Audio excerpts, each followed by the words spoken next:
اگر تم جاننا چاہتے ہو کہ وہ کون سی 2 خاص نشانیاں ہیں جو یہ ظاہر کرتی ہیں کہ تمہاری زندگی میں معجزاتی خوشیاں اب داخل ہونے ہی والی ہیں، جو ان قریب تمہارے ہر غم کو بے شمار خوشیوں میں بدلیں گی، تو سنو، تمہارا رب معجزوں کا بادشاہ ہے۔ اللہ تعالیٰ قرآن میں خود جواب دے رہا ہے کہ لوگوں کے وہم و گمان میں بھی ایک بات نہیں ہوتی، لیکن اللہ تعالیٰ اس کے ظہور اور تکمیل کے لیے ایسے اسباب پیدا فرما دیتا ہے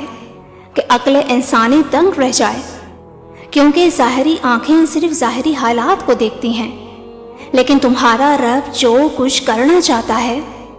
اندر ہی اندر اس کی ہونی کے اسباب پیدا فرما دیتا ہے، کیونکہ تمہارے رب کی رحمت جب جوش میں آتی ہے نا، تو وہ مہربان تمہاری فطرت کی ہر مانگ پوری کرنے کے لیے بہترین اسباب بنا دیتا ہے۔ اگر آج تم اپنی زندگی میں معجزوں کی تلاش میں ہونا، تو یہ 2 باتیں ذہن نشین کر لو۔ دیکھو، دنیا میں تمہیں اکثر ایسے حالات کا سامنا ضرور کرنا پڑتا ہے کہ جہاں تمہارا رب تمہیں کسی چیز کا حکم دیتا ہے یا کسی چیز سے روکتا ہے، تو اگر تم اپنے ایمان تسلیم کو بڑھاتے ہوئے اور اپنی خواہشات نفس کی قربانی دیتے ہوئے اپنے رب کے آگے سر جھکاتے ہو، تو جان رکھو کہ تمہارا رب تمہیں اپنی کھلی اور چھپی تمام نعمتوں سے سرفراز کر دیتا ہے۔ واصف علی واصف فرماتے ہیں کہ تم ہر اس چیز کو چھوڑ دو جس نے تمہاری چمک کو بجھا دیا، ان لوگوں کو چھوڑ دو جنہوں نے تمہیں مایوس کیا، اپنے دل کو کسی محفوظ مقام پر منتقل کرو اور اپنی خوشی کو کبھی اس جگہ تلاش مت کرو جہاں تم نے اسے کھو دیا۔ ایک کہاوت ہے کہ جس نے تمہیں جنگل کے بیچ چھوڑا، اسے یہ پوچھنے کا حق نہیں کہ بھیڑیوں نے تمہارے ساتھ کیا کیا۔ اور جانتے ہو کہ معجزاتی خوشیوں کے سارے کرشمے تمہیں کب حاصل ہوتے ہیں اور اس کی کیا خاص نشانی ہے؟ تو جان رکھو کہ جب تم خوشحالی اور بدحالی دونوں ہی صورتوں میں اللہ سے اچھی توقع رکھنے لگتے ہو، اپنے غصے کو پی جاتے ہو اور درگزر کی اعلیٰ صفات کے حامل بن کر رہتے ہو، تو سن رکھو کہ تمہاری وہ بینائیاں جو صرف محدود روشنی کی تلاش میں تھیں، تمہاری ان صفات کی بدولت وہ لامحدود خوشیوں میں بدلنے والی ہیں۔ اللہ تعالیٰ خود قرآن پاک میں تم سے فرما رہا ہے، ان میں سے کچھ لوگ ایسے بھی ہیں جو راہ راست پر قائم ہیں، راتوں کو اٹھ کر اللہ کی آیات پڑھتے ہیں اور اس کے آگے سجدہ ریز ہوتے ہیں،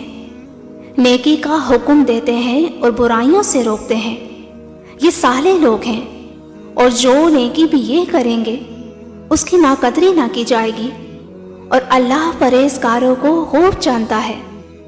اور اگر تم اپنے دل کی خوشی اور راحت چاہتے ہو تو کسی روتے چہرے پر مسکان لے آنا، کسی کی درد بھری باتیں سن لینا، کسی کو گناہ بھری زندگی سے سیدھے راستے پر لے آنا۔ نبی کریم صلی اللہ علیہ وسلم نے فرمایا کہ کسی مومن کو خوش کر دینا، وہ چاہے کچھ لمحے کے لیے ہی ہو، اس کے دل میں راحت ڈال دینا، اسے تسلی دے دینا۔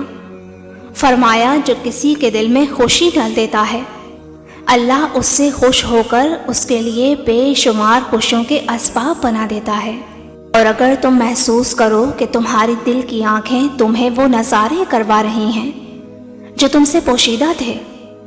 تو سمجھ لو کہ اللہ کی تدبیروں نے کام کرنا شروع کر دیا ہے۔ یاد رکھو، جس طرح چاند کے مکمل ہونے پر وقت تو درکار ہوتا ہے، مگر جب وہ مکمل ہوتا ہے تو ہر آنکھ کی ٹھنڈک بن جاتا ہے۔ اور جانتے ہو کہ زندگی میں معجزاتی خوشیاں ملنے کی 2 خاص نشانیاں کیا ہیں؟ تو سنو، جب تم تمام بگڑے معاملات میں عالم اسباب کے سہارے کے بجائے صرف اللہ کے سہارے کھڑے ہو جاتے ہو اور اپنے نقصان کی پرواہ کیے بغیر جھوٹ کو سچائی پر غالب نہ آنے دو،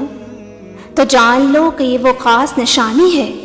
جو ظاہر کرتی ہے کہ تمہارا رب عنقریب برے حالات سے بغیریت گزار کر معجزاتی خوشیاں تمہاری زندگی میں داخل کرنے ہی والا ہے۔